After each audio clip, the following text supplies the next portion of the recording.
faktor penentu dari biji kopi dan cita rasa kopi nantinya. Pengolahan secara kering dan pengolahan secara basah. Yang terbaik yaitu premium, di mana biji kopinya utuh dan bentuknya bulat. Assalamualaikum warahmatullahi wabarakatuh. Waalaikumsalam warahmatullahi wabarakatuh. Jumpa lagi bersama kami podcast Pojok Mesra PSIP Bengkulu. Kali ini kita akan membahas topik yang cukup hangat, yakni terkait masalah kopi, yaitu proses pengolahan biji kopi menjadi bubuk kopi sesuai standar nasional Indonesia.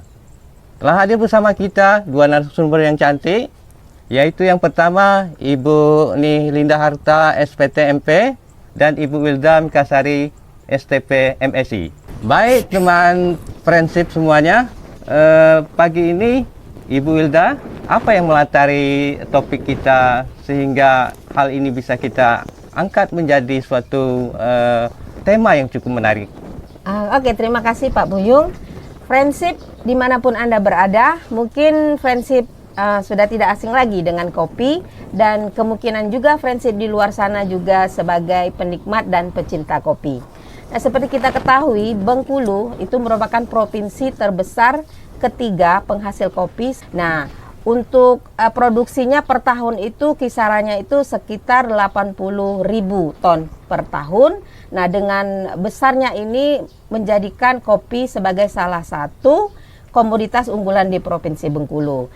Masyarakat sudah membudidayakan dan juga sudah mengolah kopi menjadi bubuk kopi. Nah, dengan dijadikannya kopi sebagai salah satu komoditas unggulan, maka diperlukan bagaimana proses produksi kopi itu harus benar-benar baik. Jadi kita mulai dengan pemilihan biji kopi yang baik untuk bibitnya, kemudian bagaimana berbudidayanya, kemudian panen dan pasca panen. Nah, untuk pengolahan biji kopi itu sendiri kita biasanya melakukan dua cara, yaitu pengolahan basah dan pengolahan kering. Oh begitu.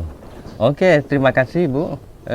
Pengolahan biji kopi itu ada dua cara, yaitu pengolahan basah dan pengolahan kering. Bisa dilakukan kering. Bagaimana Bu Linda bisa disampaikan? Baik Kak Buyung, memang pengolahan kopi ini ada dua, yaitu pengolahan secara basah dan pengolahan secara kering. Nah, untuk pengolahan secara basah ini itu pengolahan yang menggunakan air dalam proses pengupasan dan pencucian. Sedangkan untuk pengolahan secara kering ini dilakukan langsung dijemur ya, langsung dijemur. Ya? Nah, tanpa dilakukan pengolahan lebih lanjut. Ya. Seperti itu. Seperti itu Pak Buyung. Jadi begitu. Pengolahan kopi itu kan sangat ditentukan karena akan mempengaruhi nilai mutu dan cita rasa kopi itu sendiri. Kira-kira Ibu Wilda bisa menjelaskan? Oh, baik. Proses panen dan proses panen dan pasca panen ini sangat menentukan mutu kopi yang kita hasilkan. Di mana rangkaian proses ini sangat berpengaruh dan ini menjadi faktor penentu dari biji kopi dan cita rasa kopi nantinya. Nah, untuk itu kita bisa menentukan atau kita ukur cita rasa kopi itu dengan melihat sifat fisik dan sifat kimia dari biji kopi tersebut. Nah, dengan ini kita bisa melihat bahwa kalau kita bedakan komposisi dari cita rasa kopi itu, kita bisa bedakan menjadi 3 komposisi, yaitu pertama itu 60% itu sangat dipengaruhi pada proses budidaya dan panen di perkebunan. Kemudian 30%-nya itu tergantung bagaimana proses roasting dari biji kopi.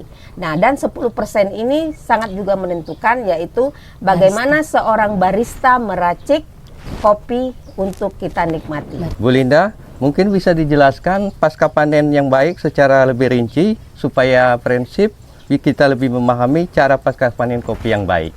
Oh, baik, prinsip dimanapun Anda berada, seperti yang sudah disampaikan Ibu Wilda tadi, kalau untuk proses pasca panen ini memang ada dua ya Pak Buyung ya, yaitu pengolahan secara kering dan pengolahan secara basah.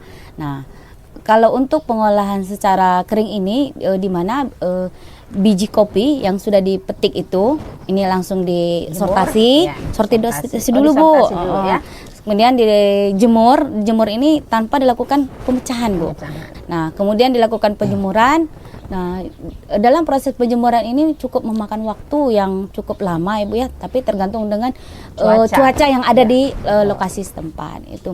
Nah, sedangkan kalau untuk pengolahan secara basah, ini dilakukan pertama dilakukan sortasi, di mana biji kopi yang dipanen ini benar-benar biji kopi yang sudah matang seperti itu. Kemudian dilakukan yang yang peti merah istilahnya, Ibu ya. Kemudian dilakukan dengan sortasi, kita lakukan pembuangan, mungkin ada daun, ada ranting seperti itu, mungkin ada yang pecah, ada yang busuk. Nah, itu semuanya dilakukan sortasi, semuanya dibuang. Nah, kemudian setelah kita dapatkan biji kopi itu dilakukan perendaman. Nah, seperti itu.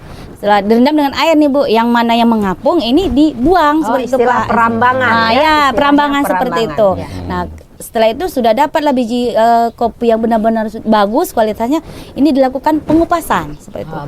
Dilakukan pengupasan. Nah, untuk pengupasan ini menggunakan mesin pulper seperti itu, Pak. Nah, kemudian setelah buah kopi ini dilakukan pengupasan, kemudian dilakukan langsung dengan lanjutkan dengan fermentasi, Bu. Nah, kan mana? Berapa lama itu, Bu Linda? Kalau untuk fermentasi ini ada dua waktu ya, Pak, waktu berdasarkan kopi jenis kopi yang kita panen. Kalau Arabica itu 12 sampai 36 jam. Berarti 3 hari ya. Nah, seperti itu. Kalau untuk Robusta ini 2 hari 2 malam seperti itu. Nah, tujuan dari fermentasi ini itu untuk membuang lendir-lendir yang masih menempel di kulit biji kopi itu. Nah, seperti itu. Nah, setelah dilakukan fermentasi, dilakukan kembali pencucian atau washing. Nah, itu tadi untuk menghilangkan mungkin masih ada lendir-lendir di biji kopi yang dari hasil fermentasi seperti itu. Kemudianlah dilanjutkan dengan pengeringan. Nah, untuk pengeringan ini terkadang petani kita ini ada yang benar-benar memperhatikan tempat pengeringan yang bagus, ada yang masih menggunakan terpal, ada yang menggunakan para-para ya.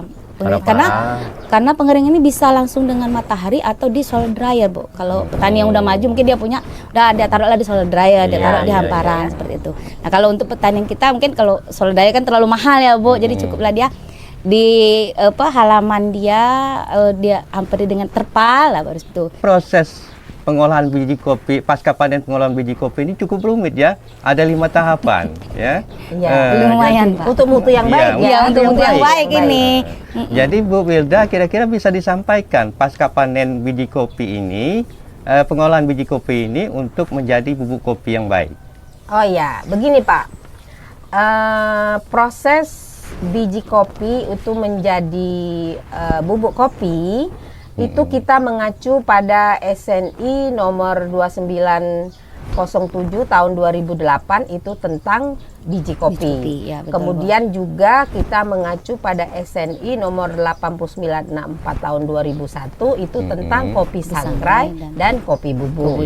Nah, untuk mendapatkan kopi bubuk itu ada 4 tahapan yang akan kita lakukan. Pertama itu grading, kemudian kita roasting, yang ketiga itu grinding, kemudian yang keempat itu packaging.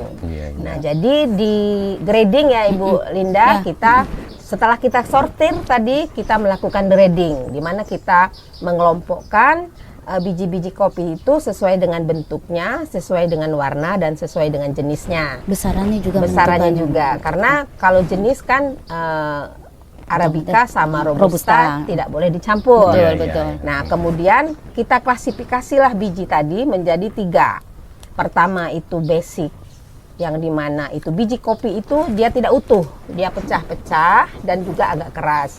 Yang kedua itu klasik, di mana biji kopinya sudah utuh tapi bentuknya masih tipis. Nah, yang ketiga ini yang terbaik yaitu premium, di mana biji kopinya utuh dan bentuknya bulat.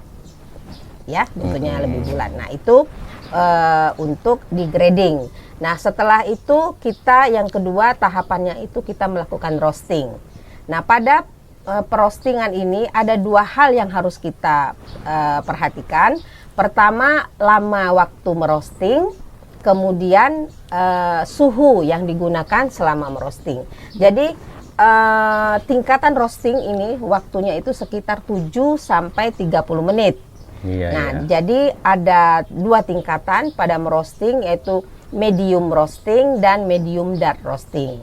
Nah, pada saat medium roasting inilah kita bisa mendapatkan level di mana kalau kita akan mendapatkan specialty coffee, di mana aroma gula alaminya sudah mulai mengkaramel, kemudian juga asid, yaitu asamnya sudah mulai menurun, tapi dia masih balance, jadi dia masih mempertahankan original dari biji kopi tersebut. Nah, ini yang pertama. Nah, yang kedua itu medium dark, itu di mana kita merosting biji kopi itu lebih hitam. Dia akan lebih hitam, di mana dari biji kopi itu dia akan lebih mengkilat, di mana sudah mulai mengeluarkan aroma yang lebih khas ya Bu ya. Nah, dan juga mulai berminyak, dan ini rasanya agak lebih spicy. Oh iya. Ini kalau untuk tingkatan merosting. Nah, yang kedua yang lebih sangat kita perhatikan yaitu suhu. Itu Pada penting saat ya, Bu, ya. merosting. Ini ada 3 juga nih tingkatannya. Pertamanya light roast, yaitu di mana suhu yang digunakan itu sekitar 190 sampai 195 derajat Celcius saja. Iya, iya. Nah, yang kedua ini medium roast, ini sekitar suhunya sekitar 200 sampai 205.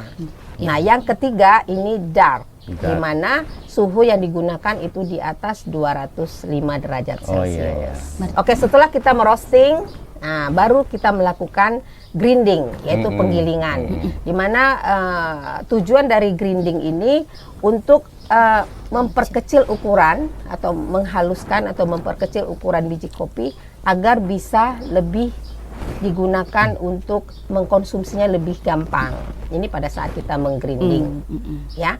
Nah, yang terakhir itu packaging. Ini yang penting. Pengemasan. Karena ya di pengemasan ini manfaatnya pertama kita untuk mempertahankan cita rasa aroma kopi yang sudah kita bubuk tadi, yang sudah kita jadikan bubuk. Nah, kita pertahankan dengan melakukan packaging.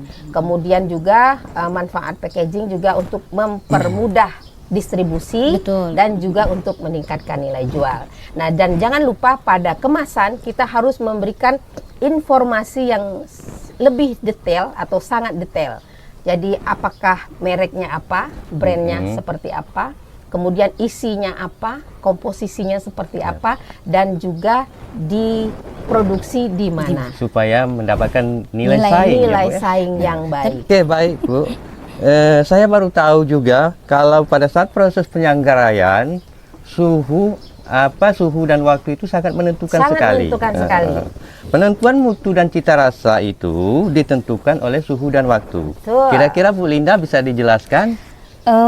Baik, Pak Buyung, memang ya syarat mutu kopi ini sangat menentukan dari cita rasa kopi. Cita rasa kopi itu sendiri. Sesuai dengan SNI kopi sangrai dan kopi bubuk, yaitu SNI 8964 2021. Ya, nah, ini ada 4 ya Pak Buyung ya. Itu lihat dari segi warna. Nah, di mana kalau dari segi warna ini, kalau warna bubuk kopi itu benar-benar warnanya warna kopi khas, itu artinya normal. Karena ada kopi ini ada penambahan. Nah, jadi mungkin dia agak putih-putih, mungkin dia ada tambahan lain lah seperti itu. Jadi itu tidak normal lagi tidak sesuai SNI bubuk kopi yang dihasilkan seperti itu. Nah, dilihat dari bau kopi ini khas. Dia benar-benar khas. Nah, benar-benar khas kalau bubuk kopi. Nah, mungkin masuk ya. Kita banyak lihat ya Bu ya. Sekarang udah banyak ya. Mungkin karena ingin ada nilai plusnya ya kopi. Mungkin tambah jahe, jagung. Nah, itu punya nilai plus masing-masing. Dan namun terkadang kalau kita tidak memperhatikan benar-benar dia hanya saya ingin kopi hitam benar-benar. Nah, itu tadi kalau dia di luar dari kopi original. itu, nah benar ori itu berarti dia tidak normal seperti itu. Nah, begitu juga dengan rasanya. Nah, rasa ini kan itu tadi biasanya kalau orang perlombaan barista itu dia kan dari rasa, Bu. Tahu sekali para juri-juri itu kan barista ini. Oh, ini kopinya ada rasa sedikit aren. Nah, mungkin dia tanya nih, apakah di sekitar kebun kopi Bapak ini ada banyak aren kah? Nah, seperti itu. Nah, jadi rasa-rasa seperti ini mungkin agak memang sangat menentukan mutu dari kopi yang dihasilkan.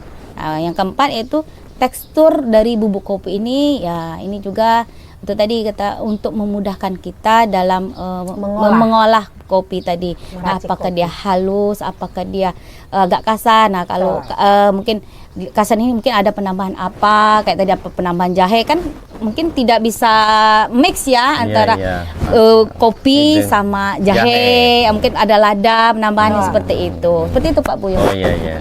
Baiklah, jadi mutu kopi bisa dilihat melalui sifat fisiknya ya.